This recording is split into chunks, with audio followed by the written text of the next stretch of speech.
Les représentants de la Fédération nationale des SAFER et l'Association nationale des EPFL, qui travaillent depuis plusieurs années ensemble, se sont rencontrés afin de travailler sur la mise en œuvre d'un partenariat entre les 18 SAFER et les 23 EPFL, ainsi que l'Office foncier de la Corse.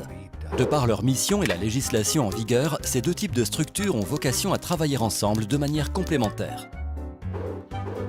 Les SAFER, Sociétés d'aménagement foncier et d'établissement rural, ont été créées au début des années 60.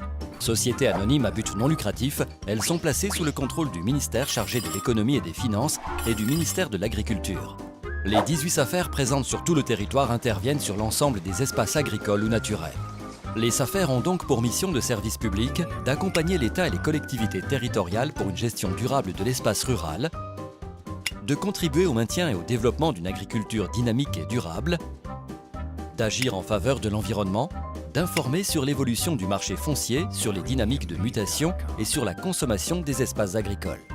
Les SAFER associent dans leur conseil d'administration 3 collèges, les organisations professionnelles agricoles, les collectivités et enfin les représentants de la société civile, incluant l'État et les associations de protection de l'environnement. Les SAFER se financent à travers leurs activités foncières, mais aussi par la vente de prestations et d'études notamment aux collectivités ou opérateurs publics.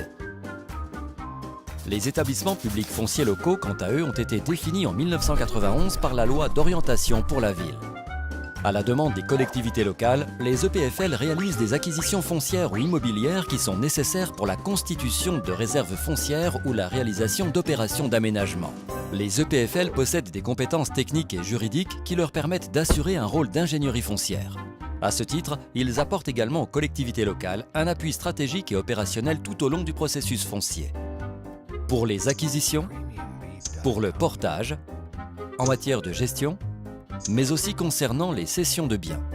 Les EPFL ont aussi la possibilité de décliner leurs interventions autour de différentes thématiques comme par exemple le logement en mixité sociale, le développement économique et les équipements publics. Axe de développement majeur pour certains EPFL, le soutien aux politiques foncières agricoles et environnementales.